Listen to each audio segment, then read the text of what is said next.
সূর্যের যে তাপ, যে গরম, আর তাতে যে রাস্তা মনে করেন রাস্তা পর্যন্ত গরম হয়ে গেছে, এই গরমে মনে করেন চললে তো মানুষ বাঁচতে পারবে না।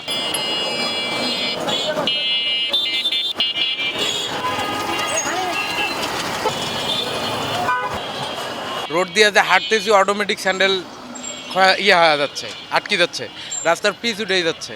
এইভাবে তো মানুষ বাঁচতে পারবে না। বাড়ির সবাই অসুস্থ তো এই জন্য আর কি আনারস আর ওষুধের জন্য আছি। গরমে শরীর পুরো দুর্বল হয়ে গেছে। না এটা এত গরম না দেখে নাই। আমার তো বয়স চলছে আপনার 63 বয়স আছে, 63। এরকম গরম আমি দেখে নাই, এত গরম, এত হিট। প্রচুর গরম ভাই, গাড়ি চালা যায় না, খুব কষ্ট হয়ে যায়। 1 ঘন্টাও চালা যায় না, আধা ঘন্টা চালাইলে মনে করেন যে গরমে ঘামি ঘুমি একদম ইয়ে হয়ে যায়। যাত্রীও কম, লোকজন গরমে বাইর হয় না, মানে কম।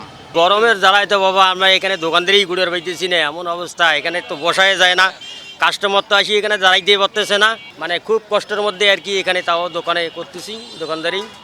হ্যাঁ, পেটে খায়, না করি তো বুদ্ধি নাই।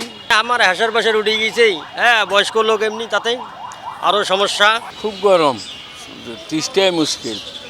বাইরে গরম, বাড়ি থাকা যায় না, গাছের নিচে বসি আরাম করতেছি। বাইরে ওই দূর থাকলে গাছ আমরা পোড়া যেমন কাহায়া যায়, পোড়া যেমন কাহায়া যায়, সেই জন্য আমরা বটতলায় আসি একটু আরাম করেছি আর কি। চরম গরম যাচ্ছে কয়েকদিন থেকে, মানে ঠিকভাবে কাজ কাম করা যায় না।